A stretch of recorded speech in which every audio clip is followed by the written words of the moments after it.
All right, so I'm going to be reading in English, and I'm going to be reading Hate That Cat.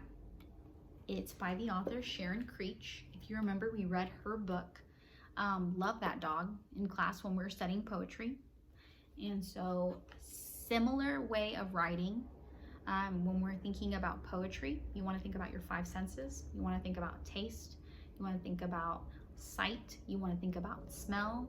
You want to think about hearing. You want to think about touch.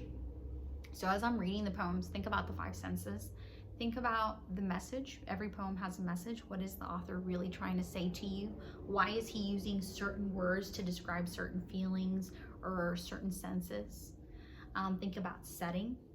Poetry is all about visualizing. What do I see? What kind of movie can I make in my head? If you guys have any questions or any comments, or you want to try a poem down in the comments, go ahead and try it so I can see it and I know who's listening. I'm going to read parts whenever I'm doing the book.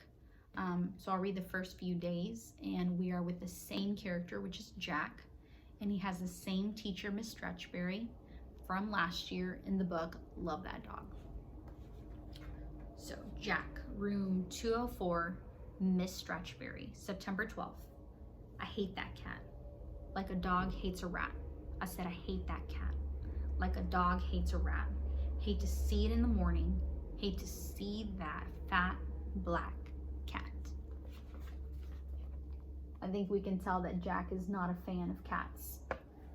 If you remember last year, he talked about his dog Sky. So he loves dogs and he loves Sky. September 13th. Sorry, I didn't know you liked cats. Didn't know you have one. September 14th. More poetry? You probably think we will remember what we learned last year, right? What if we don't remember? What if our brain shrunk? What if it's too hard? But I am glad you are my teacher, again. I hope you will keep moving up a grade every year along with me. You understand my brain. September 19th. No, I can't write anymore about my dog Sky. Maybe all the words about Sky flew out of my head last year. I think about him all the time. And I see him in my mind, and some of his yellow fur is still on my yellow chair. And sometimes I think I hear him. Vroom, vroom. That sound he made when he was happy. If you can, look at the way that she writes some of the words, the differences in the letters. Some of the words are italicized. But no, I can't write about Sky anymore.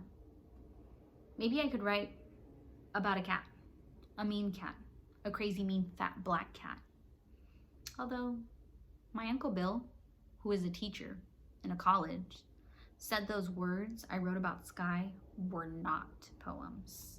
He said they were just words coming out of my head, and that a poem has to rhyme, have regular meter and symbols and metaphors and onomatopoeia something and a letter something.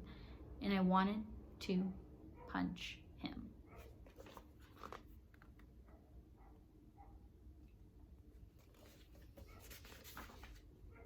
September 21st. Another thing Uncle Bill said was that my lines should be longer, like in real writing. But here's what happens when I try to make them longer. The page is too wide and the words get all mumble jumbled, and it makes my eyes hurt. All the white space, the edge of the page so far away, and in order to get all the words down that are coming out of my head, I have to forget the commas and periods, or I have to go back and stick them in all over the place like this, which looks, if you ask me, stupid. But if you write short lines, a person knows where to breathe, short or long, and I hate to read those long lines, and I don't want to write them either. September 26th. I wish you would tell my Uncle Bill all those things you said today about our own rhythms and our own images bouncing around in our words and making them poems. And yes, I understand that if I am ever the President of the United States, I might be expected to write very, very long lines. But in the meantime, I can make my lines short, short, short, if I want to.